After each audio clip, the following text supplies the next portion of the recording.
રાધે રાધે મિત્રો, જો તમારે પણ તમારા મોબાઈલની મદદથી તમારા પીએફના પેન્શનના રૂપિયા ઉપાડવા હોય તો કઈ રીતે તમે ઉપાડી શકો એની વાત આપણે આ વિડીયોમાં કરવાની છે। તો એના માટે સૌથી પહેલાં તો તમારે તમારા મોબાઈલમાં કોઈ પણ એક બ્રાઉઝર ઓપન કરી એમાં તમારે EPFO કરીને સર્ચ કરી લેવાનું અને પછી તમારે આ પહેલી વેબસાઇટ ઉપર એક વખત ક્લિક કરી લેવાનું એટલે EPFOની ઓરિજિનલ વેબસાઇટ તમારા મોબાઈલમાં ઓપન થઈ જશે અને આ વેબસાઇટની લિંક તમને આ વિડીયોના ડિસ્ક્રિપ્શનમાં જોવા મળી જશે, તો તમે ત્યાંથી પણ ડાયરેક્ટ લિંક ઓપન કરી શકો। એટલે હવે આપણે આ પહેલી વેબસાઇટ ઉપર એક વખત ક્લિક કરી લઈએ। એના પછી કંઈક આ રીતે સ્ક્રીન તમારા મોબાઈલમાં તમને જોવા મળી જશે।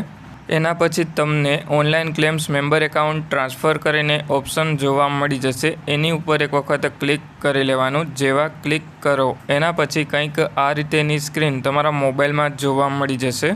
એટલે પછી તમારે તમારો પીએફનો UAN નંબર, પીએફનો પાસવર્ડ અને નીચેની તરફમાં કેપ્ચા એન્ટર કરી અને પછી સાઇન ઇન ઉપર એક વખત ક્લિક કરી લેવાનું। એટલે પીએફનો UAN નંબર પગારની સ્લિપમાં જોવા મળી જાય અને પછી પીએફનો પાસવર્ડ તમે જે પણ સેટ કરેલો હોય એ એન્ટર કરવાનો થાય। હવે આ પાસવર્ડ તમે જ્યારે પણ UAN નંબર એક્ટિવ કરો ત્યારે તમારે સેટ કરવાનો થાય। UAN નંબર કઈ રીતે તમે એક્ટિવ કરી શકો એના ઉપર વિડીયો મેં બનાવેલો છે, એની લિંક તમને આ વિડીયોના ડિસ્ક્રિપ્શનમાં જોવા મળી જશે। એટલે જો તમારો UAN નંબર એક્ટિવ કરવાનો બાકી હોય તો સૌથી પહેલાં તમે એક્ટિવ કરી લેજો અને પછી તમારો UAN નંબર, પીએફનો પાસવર્ડ અને કેપ્ચા એન્ટર કરી અને સાઇન ઇન ઉપર ક્લિક કરી લેજો। એટલે પછી તમારા મોબાઈલ નંબર ઉપર OTP આવી જશે, OTP તમે સબમિટ કરી લેજો।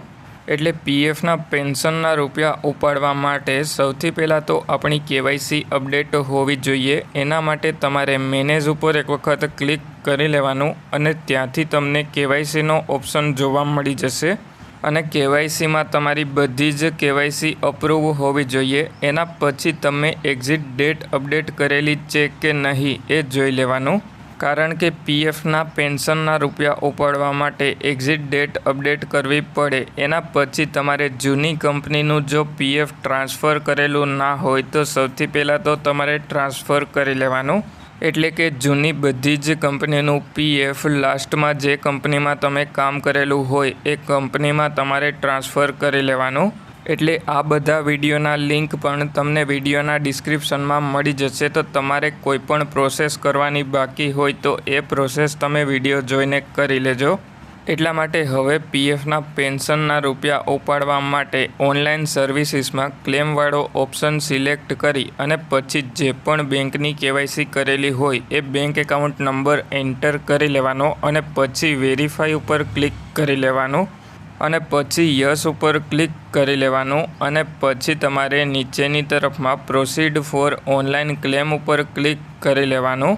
એટલે પછી તમારે સિલેક્ટ ક્લેમ ઓપ્શન ઉપર ક્લિક કરી લેવાનું અને પછી તમારે ઓનલી PF વિડ્રોવલ ફોર્મ 19 વાળો ઓપ્શન પહેલાં તો સિલેક્ટ કરી અને બધું જ PF ઉપાડી લેવાનું। એના પછી જ તમારે પેન્શન માટેનું ફોર્મ એપ્લાય કરવાનું, કારણ કે તમારે પીએફના પેન્શનના રૂપિયા ઉપાડવા માટે ઓનલી PF વિડ્રોવલ ફોર્મ 19 પહેલાં એપ્લાય કરવું પડે, એના પછી જ તમે પેન્શનના રૂપિયા ઉપાડી શકો।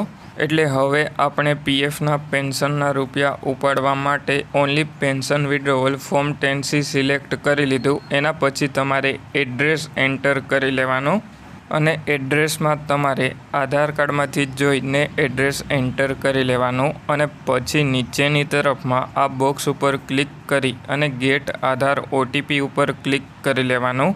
એટલે પછી તમારા મોબાઈલ નંબર ઉપર OTP આવી જશે, OTP તમારે એન્ટર કરી અને validate OTP and submit claim form ઉપર એક વખત ક્લિક કરી લેવાનું।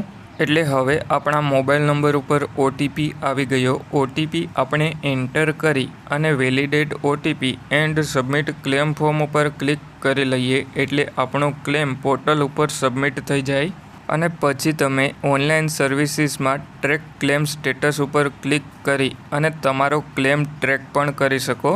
આશા રાખું છું કે તમને વિડીયો પસંદ આવ્યો હશે। જો વિડીયો પસંદ આવ્યો હોય તો વિડીયોને એક લાઈક કરી દેજો અને જ્યારે તમારા પીએફના પેન્શનના રૂપિયા બેંકમાં આવી જાય એના પછી કમેન્ટમાં થેન્ક યુ કરીને મને જણાવજો.